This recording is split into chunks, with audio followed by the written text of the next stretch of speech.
Bom, pois bem, em primeiro lugar, uma boa tarde a todas, boa tarde a todos. Quero inicialmente dizer da minha alegria, satisfação de voltar ao estado da Bahia, onde eu tenho muitos amigos, onde eu tenho muitas histórias e, portanto, é sempre uma satisfação imensa estar aqui. Quero também agradecer a todas as pessoas que se dispuseram a estar nesse dia de hoje, assistindo essa minha intervenção, a intervenção das outras pessoas que também aqui estão, para dar uma contribuição muito importante para o debate acerca não só do processo penal, mas, enfim, ao direito de uma maneira geral, à política, e também tentar achar caminhos diante de tantos descaminhos que o Brasil e o mundo todo, de uma maneira geral, vivem. Quero cumprimentar efusivamente, quero cumprimentar com muita força, com muita energia, todos os organizadores desse seminário do Instituto Baiano de Direito Processual Penal. Quero saudar pela organização, pela energia, pela capacidade de promoção desse evento, cuja importância ela pode ser medida pelos nomes, de relevo que por aqui passam durante esse seminário. Passaram e passam desse seminário. E eu cumprimento o Instituto na pessoa do seu vice-presidente, Vinícius Assunção, e também quero saudar aqui o presidente Luiz Gabriel Batista Neves, pela gentileza com que conduziu a minha possibilidade de estar aqui. Cumprimento também a todos os presentes da mesa, Dr. Ícaro, Cacica Kátia, Rafael, todos os presentes a quem eu quero saudar também. Pois bem, senhoras e senhores, vamos direto ao assunto. A questão é a seguinte: o tema da minha fala é processo e necropolítica. Necropolítica é um conceito que é um conceito articulado pelo filósofo, pelo pensador camaronês Achille Mbembe, e que é um conceito que tem sido bastante difundido, bastante utilizado, inclusive, permito-me dizer, de maneira equivocada, com usos inapropriados, um conceito que tem sido profundamente banalizado, e não há problema nenhum em usar conceitos, conceitos não são pets, que você fica levando para lá e para cá, mas é que conceitos, de uma maneira geral, querem caracterizar algum fenômeno da realidade de maneira específica. E, portanto, esse conceito ele tem uma importância fundamental para todos nós. O que eu quero fazer, então, aqui hoje, e essa é a minha intenção de falar de processo e necropolítica, é não só esclarecer algumas dúvidas a respeito desse conceito, mas também vinculá-lo a algumas discussões que eu acho que aqui são fundamentais, principalmente nos tempos de hoje, principalmente nesse seminário que trata de processo penal. Pois bem, eu vou, antes de iniciar a minha fala, falando do tema de maneira mais direta, eu quero colocar algumas premissas que conduzem à construção da minha intervenção. São 5 premissas. Quais são as 5 premissas? A primeira delas: necropolítica é um conceito indissociável de uma visão crítica da economia política. Crítica da economia política. Eu vou destacar a ideia de crítica porque existem muitas críticas possíveis, inclusive no campo do direito. A crítica, como eu refiro aqui, é uma crítica que envolve a totalidade social, e eu estou falando aqui não de uma crítica ideológica ao direito, que é geralmente o que os juristas fazem, crítica ideológica da ideologia jurídica, que é justamente mostrar a distância que existe entre aquilo que diz a norma e como ela é aplicada. Isso é uma crítica ideológica da ideologia jurídica. É como se a realidade não correspondesse à ideologia, ou seja, ao modo com que a realidade nos é apresentada, inclusive de maneira distorcida. Então a gente pega e fica tentando demonstrar como as nossas ideias, né, a respeito do como é o direito não funcionam quando se olha para a prática. Então, o que o jurista faz geralmente é mostrar o seguinte: olha, a teoria fala uma coisa, a doutrina fala tal coisa, e a prática não é assim. Na verdade, essas contradições elas fazem parte justamente do modo de funcionamento do direito. Então, a crítica que eu me refiro aqui é uma crítica da economia política, que é justamente uma crítica de como são reproduzidas as condições materiais da vida social. E, nesse sentido, o direito está envolvido diretamente com esse processo. Então, o que eu quero propor aqui é que necropolítica não pode ser, como conceito, não pode ser dissociado de uma crítica da economia política. Segunda premissa: necropolítica é um conceito indissociável de uma visão crítica, de novo, da teoria do Estado. Tá? Vou falar disso com mais calma daqui a pouco. 3. Necropolítica é um conceito indissociável de uma visão crítica da teoria do direito, incluindo uma das suas ramificações, que é a teoria geral do processo penal. 4. A teoria geral do processo, sob risco de ser qualquer coisa menos uma apreensão crítica da relação processual, é indissociável da crítica da economia política, da crítica da teoria do Estado também, de formulação crítica, e também da teoria geral do direito.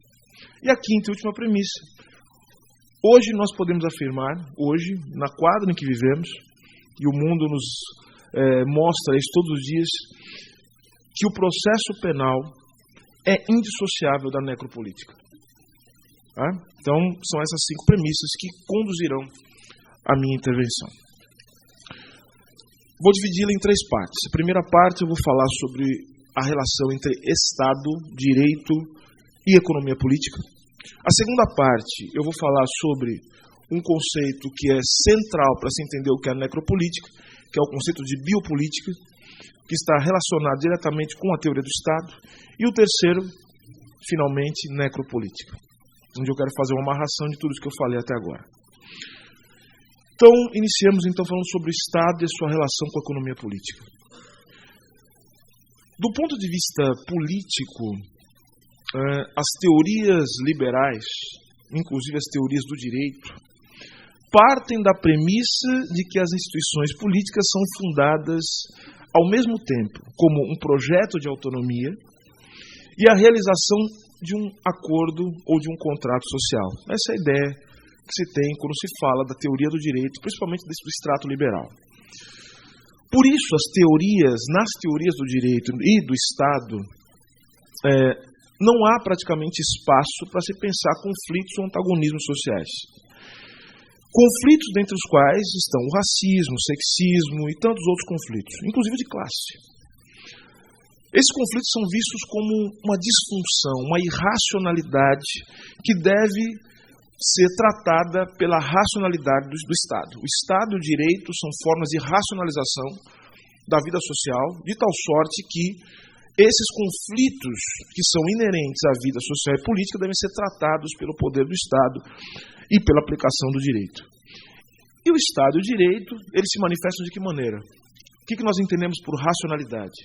E quero que daí a gente comece a derivar todos os princípios do processo penal e que foram apresentados aqui de maneira muito pertinente e muito competente por aqueles que me antecederam. Racionalidade a gente entende por impessoalidade no exercício do poder e também na aplicação da técnica jurídica. Então, os conflitos sociais eles devem ser diluídos na razão pública. O exercício da razão pública é onde deve imperar a igualdade de todos perante a lei e por isso o processo é tão importante. O processo é que vai ser responsável por esse processo de diluição dos conflitos na razão pública.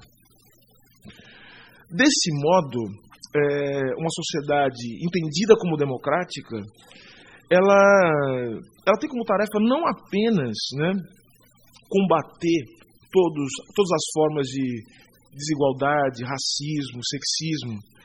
É necessário que uma sociedade democrática, segundo essa visão, dilua o peso das identidades sobre a liberdade dos indivíduos. E, desse modo, um dos pressupostos da existência do direito e aqui fazendo um recorte do processo, é o desmantelamento de privilégios e a instituição do chamado império da lei. Vou citar o Achille Mbembe, né, que não é um jurista de formação, mas ele fala algo que nos serve muito. Ele diz o seguinte, Achille Mbembe: na perspectiva liberal, a expressão máxima da soberania é a produção de normas gerais por um povo composto por homens e mulheres livres e iguais. Esses homens e mulheres são considerados sujeitos completos, capazes de autoconhecimento, autoconsciência e autorrepresentação. Então eu quero que vocês percebam, então, senhoras e senhores, como aqui,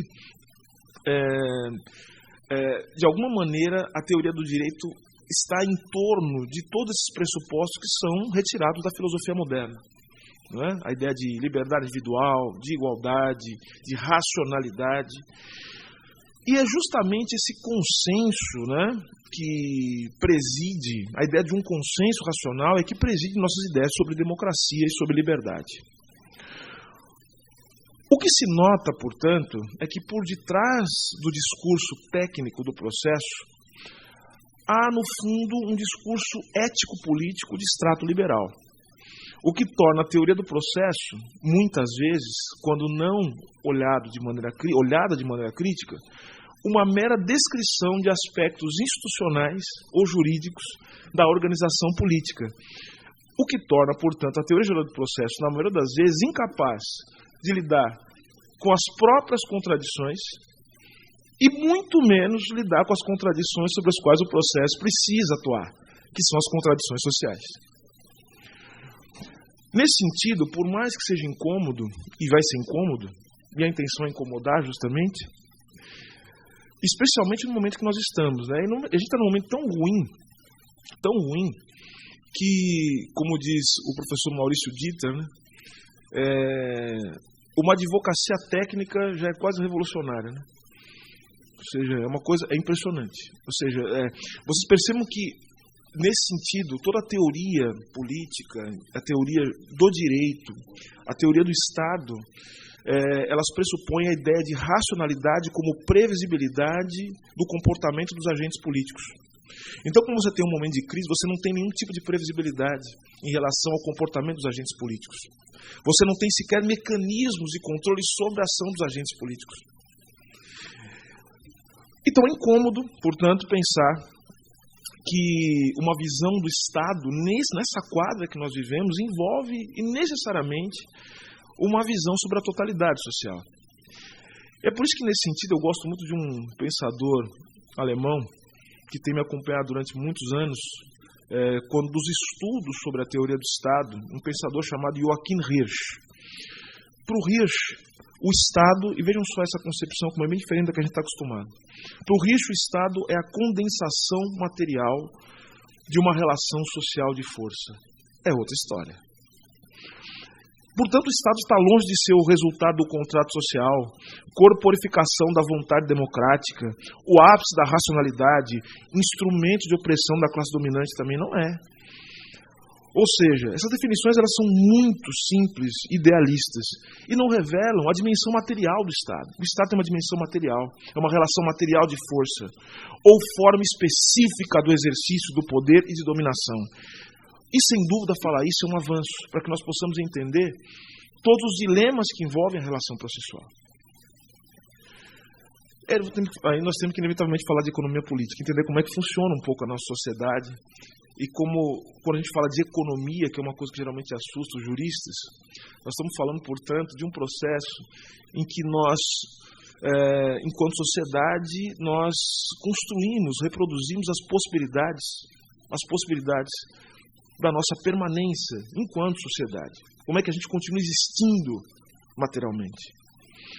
Então vejam que a história do direito, assim como a história do Estado e a história do processo especificamente falando, estão relacionados com a história econômica. E com isso nós temos que analisar como se deu o desenvolvimento da sociedade capitalista. É inevitável falar disso.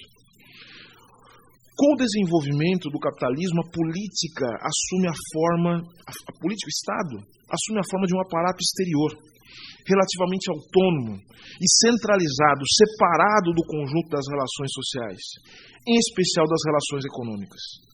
A organização política da sociedade não será exercida diretamente pelos grandes proprietários ou pelos membros de um grupo social, mas pelo Estado. A sociedade contemporânea tem como característica fundamental a instituição da lógica da troca mercantil. É por isso que é fundamental que numa sociedade que tenha como modo de reprodução, de vida, a sua lógica, a troca, é fundamental que os sujeitos sejam livres e iguais. É uma condição sine qua non para que haja a reprodução das trocas mercantis. Por isso, caberá ao Estado assegurar o direito à liberdade individual e à igualdade formal. E aí, nesse ponto, sem liberdade, igualdade formal e a proteção da propriedade, não há possibilidade de reprodução desse modelo econômico, porque os contratos, o mercado e, portanto, a própria economia dependem dessa condição subjetiva. Liberdade, igualdade e a possibilidade de ter garantida a sua propriedade. Por isso, o exercício do poder deve ser racionalmente controlado pelas normas jurídicas estatais. Por isso, a relevância do processo, essa espécie de meio do caminho entre o jurídico e o político. Sem o processo não existe, nas palavras do professor Alisson Leandro Mascaro, a conformação entre a forma jurídica e a forma política. O processo é fundamental nesse sentido. Para proteger a liberdade individual, a igualdade formal e a propriedade, o Estado terá que manter um delicado equilíbrio em sua atuação, que exige manter a unidade em uma sociedade que é fragmentada, que é individualista, que é atomizada e que tende a inúmeros conflitos. E, ao mesmo tempo, é necessário não comprometer o imaginário de igualdade de todos perante a lei, aparecer como um poder impessoal, imparcial, acima de todos os indivíduos. Então percebam quando eu falo impessoal, imparcial e como um poder acima de todos os indivíduos, eu estou aqui derivando ou dando a possibilidade de derivar todos os princípios, pelo menos os mais importantes do processo penal. Todos. Devido processo legal, contraditório, ampla defesa, princípio acusatório, princípio do juízo natural, princípio da publicidade, identidade física do juiz, inadmissibilidade de provas ilícitas, presunção de inocência. Todos os princípios mais importantes do processo podem ser derivados, portanto, dessa lógica, que é a lógica da impessoalidade, da imparcialidade, da completude desse circuito, né, de trocas, cuja liberdade e a igualdade são fatores fundamentais. Nós podemos derivar aí também da ideia de liberdade, igualdade e propriedade, não só os princípios do processo penal, mas toda a lógica que rege, inclusive, o direito material, que é o direito penal. Pois bem, senhoras e senhores, daí a importância do processo como meio de garantir a liberdade, ou seja, a continuidade do ciclo de reprodução. O Estado dá a forma a uma comunidade política, cuja socialização é feita de antagonismos e contradições, expressa nos interesses individuais. O Estado não é apenas o garantidor das condições de sociabilidade, mas é também o resultado dessas mesmas condições. O que faz do Estado mais do que um mero observador, um árbitro neutro da sociedade. A relação entre Estado, direito e economia é constantemente colocada em questão pelas lutas sociais. E sendo a sociedade marcada por intensos conflitos, diversos grupos compõem a sociedade e, portanto, lutam pela tomada de poder e pelo controle da produção das normas jurídicas, pelo controle da produção, enfim, das instituições que organizam a vida social. Então, as intervenções estatais têm como lógica justamente limitar essa ação destruidora de certos grupos de interesse e, eventualmente, até mesmo permitir a implantação de mecanismos que assegurem alguma forma de participação popular que restaure sempre a legitimidade política. Bom, tendo um pouco essa visão do que é o Estado, essa visão do Estado como relação material de força, a gente pode agora falar de biopolítica. O conceito de biopolítica ele foi colocado pelo filósofo francês, né, foi estabelecido pelo filósofo francês Michel Foucault, justamente quando ele falava das contradições do Estado moderno. E Foucault vai dizer, de maneira bastante contundente, algo que, para nós do direito, é algo difícil de ouvir. O Foucault vai dizer que, inevitavelmente, as noções de Estado, e eu complementarei de direito, estão vinculadas à ideia de raça. A raça é um fator fundamental na compreensão do funcionamento e da manutenção do poder estatal. Vai dizer Foucault, né, um autor francês. Ele vai dizer que o discurso biologizante das raças, especialmente da pureza das raças, denota uma das funções do Estado.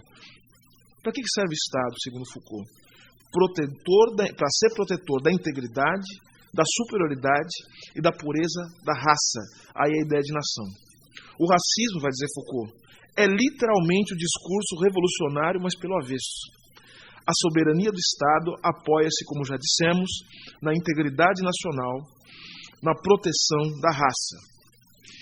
E aí, os Estados do século XIX, né, desde o século XIX até hoje, operam sobre o signo da raça, portanto, naquilo que Foucault chama de racismo de Estado. Então vejam que, nesse sentido, Foucault ele concorda com Foucault, um autor bastante lido, não aqui no Brasil, mas nos Estados Unidos.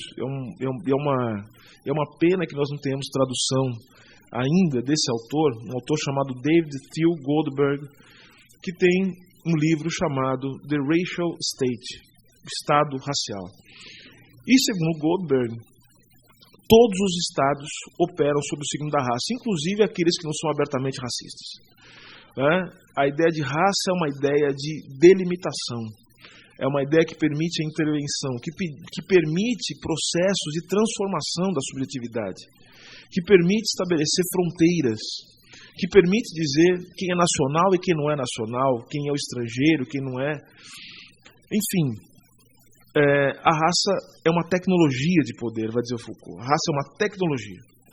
O racismo, portanto, ele tem duas funções ligadas ao poder do Estado. A primeira é de fragmentação, de divisão do contínuo biológico da espécie humana, introduzindo, aí vejam só, hierarquias, distinções, classificações de raças.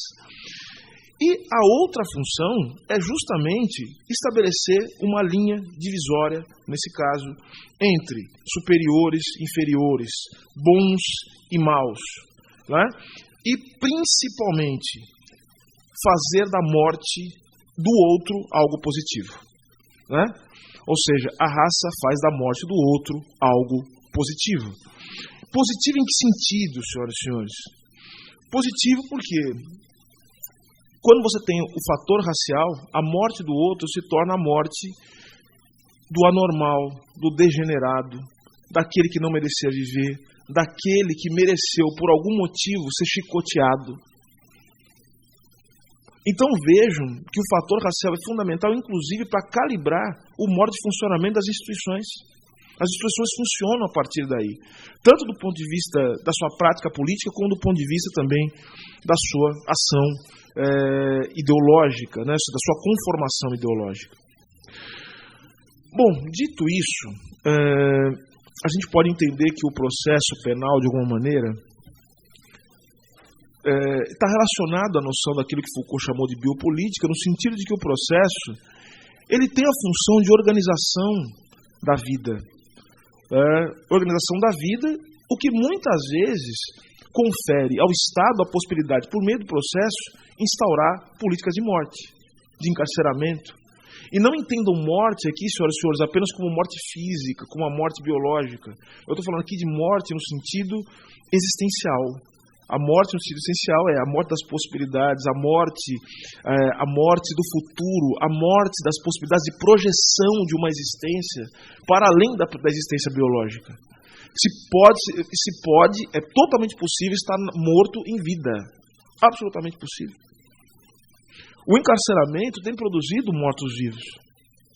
A pobreza, a miséria, produz mortos-vivos. E eu costumo dizer para os meus alunos que não é à toa, alunos e alunas, eu costumo dizer que não é à toa que hoje nós estamos sob o domínio cultural de uma série de filmes, séries, que tratam justamente de distopias, em que zumbis invadem o nosso mundo, alienígenas. Alienígena é coisa mais dos anos 50, 60, né? Que alienígena eram os comunistas, né?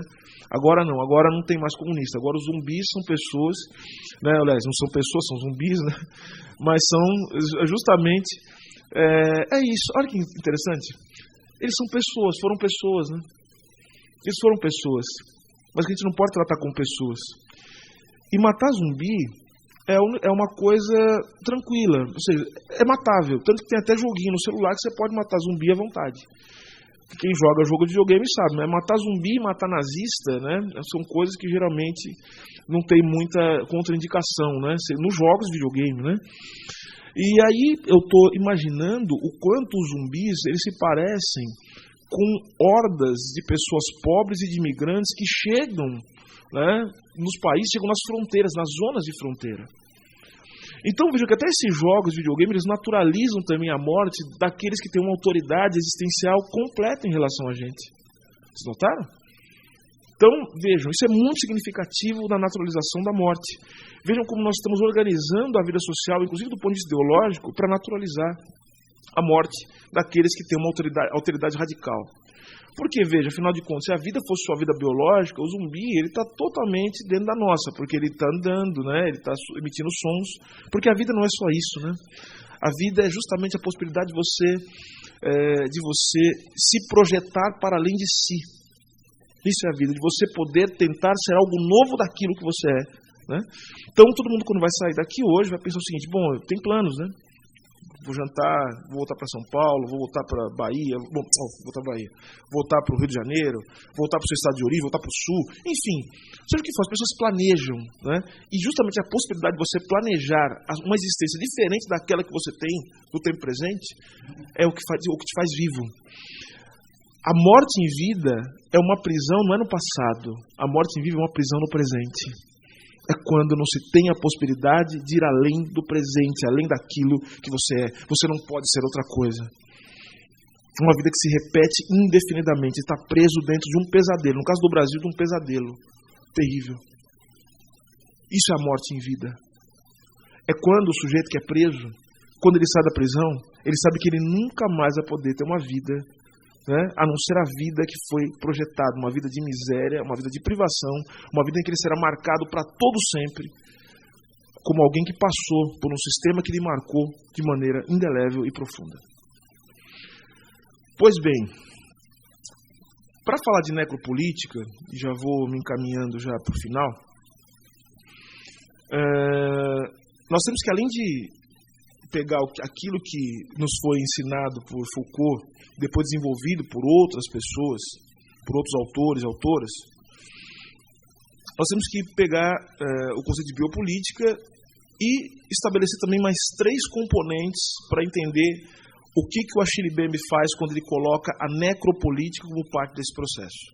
Perceberam? Estou falando aqui de Estado, falei de direito, falei da lógica liberal, como ela conduz as nossas visões, né, jurídicas sobre o Estado e direito, e mostrei como uma visão crítica da economia política nos faz observar esses fenômenos a partir de um outro ângulo. Então, quais são os 3 pontos a partir dos quais a gente pode dizer agora o que é necropolítica, pegando aquilo que a gente já tem? Os 3 pontos são o seguinte: a necropolítica é não apenas a organização da vida, muitas vezes pela morte, isso é biopolítica. A biopolítica é a organização da vida, o que implica muitas vezes ter que infligir a morte para que a vida possa ser organizada segundo um projeto econômico específico. Né? Economia tem a ver com isso. Economia, os economistas falam que, alguns deles, né, falam que economia é escassez. Quando se fala de escassez, sabe o que significa? É porque a economia, de certa maneira, é uma forma de você racionalizar a morte, de você escolher quem vão ser os mortos no dia seguinte. Vejam como a raça é muito importante para esse tipo de coisa, para você escolher quem é que vai morrer diante da escassez. Então notem que não é a biopolítica, de certa maneira, ela é a organização da vida por meio de imputação ou de mecanismos que imputam a morte. Agora, a necropolítica já é uma outra coisa. A necropolítica é a organização do poder para a produção da morte. Perceberam que a coisa é muito mais radical? Não é organizar a vida e com isso eu tenho que até mesmo criar aparatos que levem à morte no sentido existencial, como é a prisão, por exemplo.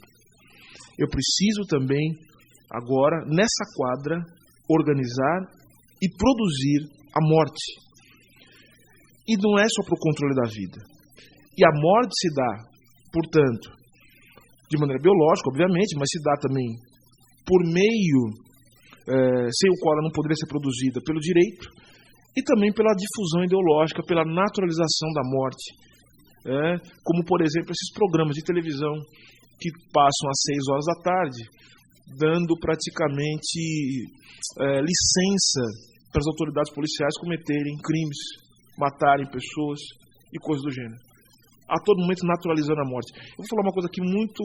Eu não sei se mas eu vou dizer porque não tem como não dizer. O dia que esse país se civilizar novamente, a primeira coisa que vamos ter que fazer é rever a possibilidade desse tipo de naturalização da morte por meio da indústria cultural.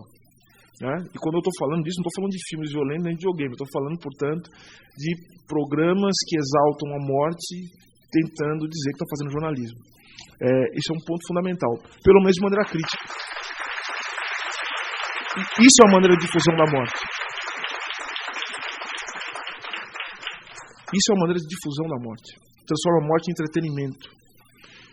Veja, eu não estou dizendo que não se pode mostrar isso. É que sem um componente crítico, a gente não tem possibilidade de sair da lama em que nós estamos. Porque nós estamos na lama. O segundo elemento. Antes disso, o primeiro elemento ele tem uma coisa. A necropolítica é a fusão de 3 conceitos importantes. O biopolítica é um deles, mas tem outros 2 conceitos importantes. É a fusão da ideia de estado de exceção permanente de George Agamben e a fusão de um outro conceito, que é o conceito de estado de sítio permanente também. Então, a necropolítica é uma fusão de 3 conceitos complexos: biopolítica, estado de exceção permanente, estado de sítio permanente. Senhoras e senhores, se vocês ainda não compreenderam, e acho que já compreenderam, tenho certeza, vejam que a biopolítica e, portanto, a soberania estatal, ela só pode ser constituída a partir de um outro conceito também que a gente aprende em teoria de Estado, que é território. É necessário que haja território. Só que o território onde a necropolítica se reproduz é o território das zonas de fronteira. É o território que a gente pode chamar também de terra de ninguém. Vejam, são as periferias do mundo, são as favelas, são os quartinhos de supermercado. Nesses lugares eu tenho a terra de ninguém, as zonas de fronteira. A necropolítica, portanto, precisa constituir uma zona de fronteira. Portanto, não tem necropolítica sem direito, no sentido de constituir competências, ou então constituir o espaço político onde a norma não se aplica. É necessário constituir esse espaço. E o direito é fundamental. Quando eu falo do direito, estou falando das instituições jurídicas. E por fim, terceiro ponto, é o neoliberalismo. Não se entende o que é necropolítica sem entender também o neoliberalismo. E aqui eu estou falando das políticas de austeridade, corte nos direitos sociais, imposição de teto de gastos, reforma trabalhista, reforma da Previdência, todo tipo de precarização do trabalho, uberização do trabalho. Toda essa desgraça, ela não pode ter vez se não houver a necropolítica. A necropolítica, ela é a organização política desse estágio da vida no capitalismo que nós estamos vivendo. Então, se para o Foucault ele vai dar o exemplo, o exemplo mais assustador da fusão entre morte e política. Eu quero que vocês vejam, como eu estou falando aqui de uma fusão entre morte e política, que é da própria história do desenvolvimento do Estado, e do direito, ou para controlar a morte, mas para fazer morrer, enfim. A fusão entre morte e política, que o Foucault vai dar o exemplo mais bem acabado, é do Estado nazista, né? Em que você tem uma junção de Estado racista, Estado assassino e Estado suicidário. Só que aí o Achille Mbembe vai colocar o seguinte ponto, o que nos dá a lógica da necropolítica. O Estado nazista, ele teve gênese na experiência da colônia, do Estado colonial. O que os nazistas fizeram na Alemanha, eles aprenderam na Namíbia. Conversava com o professor Juarez Tavares outro dia, ele me falava que como von List, né, em textos do von List que a maioria das pessoas não lê, dizia o professor Juarez Tavares, como ele defendia a aplicação de um direito, né, na Alemanha e na Europa e outro tipo de organização de regulação nos territórios coloniais. Porque não eram seres humanos, segundo dizia von List. Eram outra coisa, é alteridade radical. E como nos alertou Aimé Césaire, né, a perplexidade da Europa com o nazismo veio da percepção de que o assassinato e a tortura, como práticas políticas, poderiam ser repetidas no território europeu, contra os brancos. E não apenas nos territórios colonizados, mas também contra os povos não civilizados. Para Aimé Césaire, olha a frase do Aimé Césaire: no fim do capitalismo, desejoso de sobreviver, sempre há Hitler. No fim do humanismo formal, né, que é o discurso dos juristas, e da renúncia filosófica, sempre há Hitler. E eu acrescentaria, e ao lado de Hitler, sempre há um jurista, sempre há um economista, e sempre há um pretenso religioso também. E o fato é que o fim do nazismo não significou o fim do colonialismo, e esse é o ponto central. O colonialismo, ele deu ao mundo um novo modelo de administração, que não se ampara no equilíbrio entre vida e morte. Porque, vejam, biopolítica, no fim das contas, é o equilíbrio entre vida e morte, e que é atravessada por condições econômicas que têm que ser reproduzidas. Ou seja, a reprodução econômica, ela depende do equilíbrio entre vida e morte, da escolha dos mortos. Quem serão os mortos? Vejam, todos os grandes massacres da história, todos os grandes horrores que nós vimos na história, colonialismo, nazifascismo, né? Tudo isso veio sempre antecedido por crises econômicas. As crises econômicas, elas sempre são o prenúncio de uma reorganização desse equilíbrio entre vida e morte.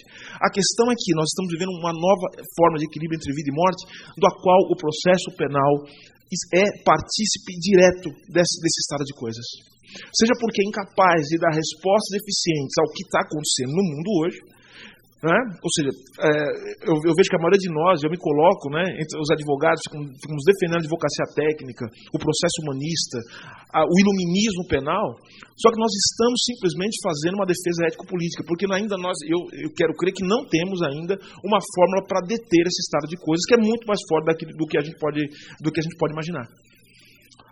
Tanto que, eu até brinco com os amigos meus, toda vez que acontece uma tragédia, uma coisa absurda no Brasil, e o Brasil, o normal é quando não acontece alguma coisa absurda ultimamente. Toda vez que acontece uma coisa absurda no Brasil, eu tenho falado para alguns amigos meus,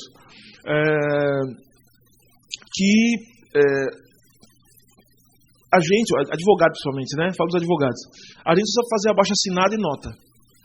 Quando tem um problema, a gente faz um abaixo-assinado. Quando fazer alguma coisa para alguém, a gente faz uma nota. Aí fica uma discussão para ver como é que vai ser a nota. Fica rodando. Aí 4 dias já aconteceu outra absurda, a nota ficou velha. É isso que tem acontecido com a gente. Porque a gente não consegue dar respostas políticas. Por quê? Porque a gente passou durante muito tempo acreditando, isso tem muita gente dizendo isso, eu respeito, que é uma separação radical entre direito e política. Do ponto de vista teórico. Só que se a gente não entender o que é política, a gente também não entende o que é o direito. Esse é o problema central. E a gente passou muitos anos sem entender nada de política, nada de economia, e, portanto, sem entender nada do que é direito. Olha só, a consequência disso.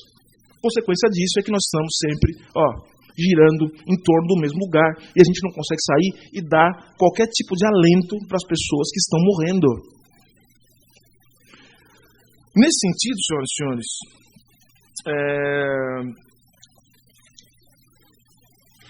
o que o Mbembe, estou terminando já, o que o Mbembe faz, né, o salto teórico dele,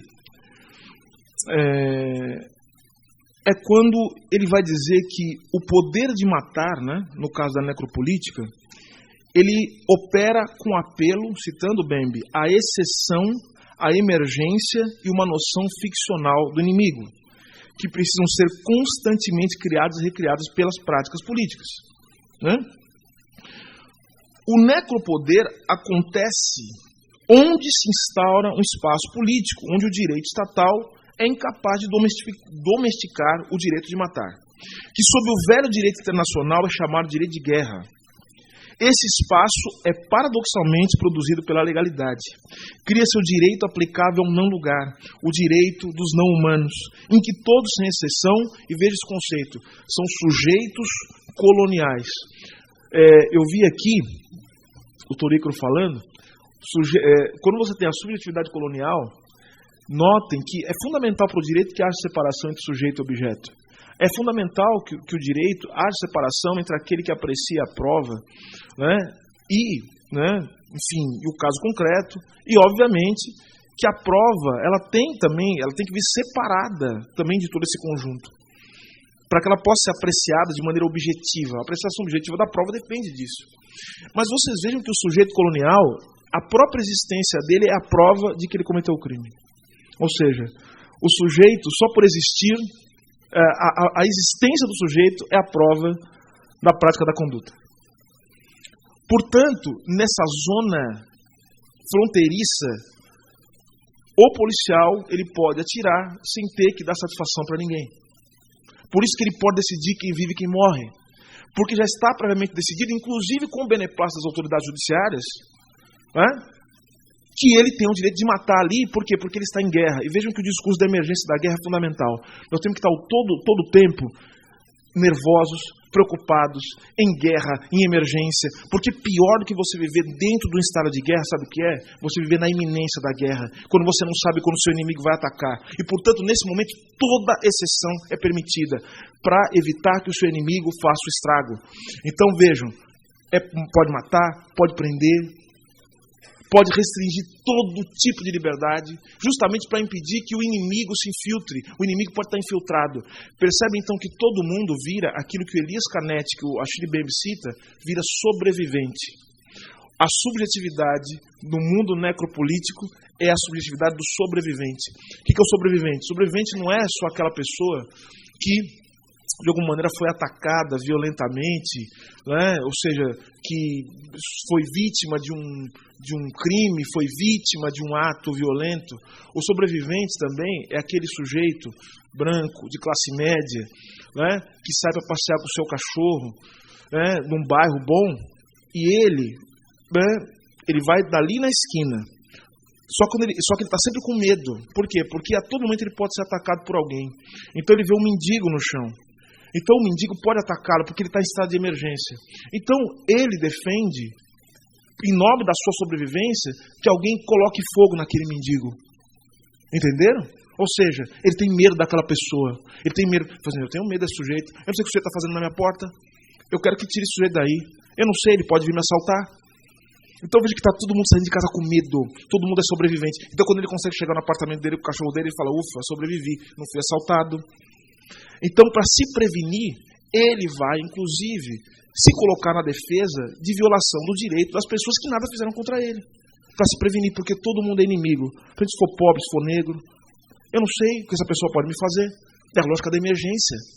Então, vejam que é necessário criar zonas de fronteira em que a ação do Estado seja violenta e letal, justamente para prevenir e resguardar o direito do sobrevivente. Agora, sabe quem é o sobrevivente, teoricamente?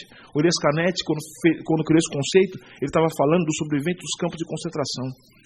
O sobrevivente é aquele que testemunhou os seus pares morrer. E ele muitas vezes teve que matar para continuar vivo. Então ele chegou no grau mais baixo de desumanização possível. Nós estamos constituindo sujeitos que vibram no grau mais alto de desumanização possível. Vocês entenderam o que está acontecendo? Pois bem, agora,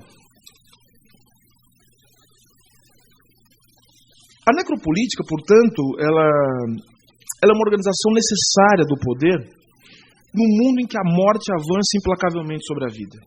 A justificação da morte em nome dos riscos à economia e à segurança torna-se fundamento ético dessa realidade. Diante disso, a lógica da colônia materializa-se na gestão praticada pelos estados contemporâneos, especialmente nos países da periferia do capitalismo, no caso do Brasil, em que as antigas práticas coloniais deixaram resquícios. E a gente viu ontem com o rapaz chicoteado. As práticas coloniais, elas viraram resquícios. Deixaram resquícios. Como também observa Achille Mbembe, o neoliberalismo cria o que ele chama de devir negro no mundo. As mazelas econômicas que antes eram destinadas aos habitantes das colônias, agora se espalham para todos os cantos do mundo e fazem com que todo mundo um dia possa ter o seu dia de negro. No mundo inteiro possa um dia ter o seu dia de negro. E o que fazer diante disso? Duas coisas que eu acho que são fundamentais. Primeiro, acho que já está fazendo alguma coisa aqui. Nós precisamos ter a coragem de discutir criticamente algumas coisas, de falar algumas coisas. Precisamos nos proteger mutuamente, né, diante disso. Resguardar nosso direito de poder falar, pelo menos. Poder se pronunciar. 2. É necessário que haja um rompimento. E aí vai ser necessário mais coragem ainda, né? Porque é difícil falar isso, né? A gente vai ter que romper com essa lógica, pelo menos de reflexão, essa lógica liberal a respeito do processo. Romper com a lógica da reflexão quer dizer não romper com as práticas liberais, porque seria absolutamente impossível nessa quadra principalmente. Isso só seria possível numa quadra de rompimento com outras estruturas sociais. Mas veja, nós temos que começar a pensar o processo a partir do campo do conflito, pensar o processo a partir daquele lugar onde o processo se erige. Que lugar é esse, senhoras e senhores? Olhando para o Brasil, uma sociedade que é atravessada pelo autoritarismo. Veja, o Brasil, ele é um país autoritário. Ele é um país de constituição autoritária. Isso, veja, o Brasil é uma espécie de um pedacinho de democracia cercado por golpes por todos os lados. Isso é o Brasil. O Brasil teve mais golpe do que período democrático, praticamente. Então isso cria, obviamente, um cotidiano e uma cultura autoritária e antidemocrática. Nós somos atravessados por isso. Toda vez que a gente tem uma crise, esse tipo de coisa volta com força total e todo mundo fica estupefato. Quem fica estupefato são juristas, que acreditaram que esse tipo de coisa que democracia um dia se estabeleceu no Brasil, né? Agora, quem não fica estupefato? Um amigo meu perguntou para mim ontem: Silvio, você deve estar apavorado com o que está acontecendo no Brasil hoje. Eu falei assim: não, eu estou sempre esperando que isso vai acontecer no Brasil. Não porque eu estudo isso, mas porque eu sou negro. Eu estou sempre esperando, como diz um amigo meu, eu já entro nos lugares saindo. Porque eu já imagino que esse tipo de coisa vai acontecer. É um país autoritário. E outra coisa, é um país também dependente. Do ponto de vista dependente, economicamente dependente. A gente não consegue ter um projeto, né, de autonomia econômica nacional. E isso tem sérias... Sabe as consequências disso? A consequência disso é o seguinte: a gente não consegue, olha só onde eu vou chegar, a gente não consegue ter uma advocacia autônoma e forte. Por quê? Porque a gente não consegue ter as condições para criar um mercado nacional. São as condições dentro do capitalismo mesmo, tá? A gente não consegue, a gente está destruindo todas as indústrias do Brasil. Ou seja, quando a gente destrói as indústrias, nós estamos destruindo os nossos clientes. Quando tem as reformas que as pessoas estão achando que é o máximo, até de gasto, nós estamos dando tiro no pé. Olha só. E outra coisa, por que alguém vai querer contratar uma empresa multinacional vai contratar um advogado brasileiro, né? A não ser em condições muito específicas, né? Uma vez que pode trazer um caminhão de advogados vindo, sei lá, de Berkeley ou de Harvard, né? Todo mundo quer ir para Harvard agora, né? Mesmo quem nunca foi, está dizendo que foi. Né? Virou uma mania nacional. Agora vejam, você vê, mais uma vez, você vê a mentalidade colonizada? Mentalidade colonizada. As pessoas acham que tem que a pessoa vai, assim, passa na pó de Harvard, tira uma foto e fala, põe no currículo. Fala, foi para Harvard. Percebe? E às vezes tem muitas coisas em Harvard que nem são as melhores a depender da área que você faz. Tem outras universidades até melhores, dentro da sua área. Então, ou seja, isso é sinônimo de um país dependente, a destruição econômica do Brasil. A gente aplaude a destruição do Brasil. E o terceiro ponto é o racismo, gente. Ponto. O racismo. A gente não consegue resolver isso. A gente não começar a olhar processo penal, fazer essas discussões que a gente faz, olhando para esses 3 pontos, a gente não vai conseguir chegar a lugar nenhum. Ou seja, ou a gente reorganiza a sociedade e a gente luta contra a precarização, contra todas essas políticas que são destruidoras do futuro, não só do Brasil, mas também da humanidade, falando da questão ambiental, ou não adianta a gente ficar se reunindo para discutir o que seriam filigranas jurídicas diante da destruição do mundo. É isso. Muito obrigado a todos e todas.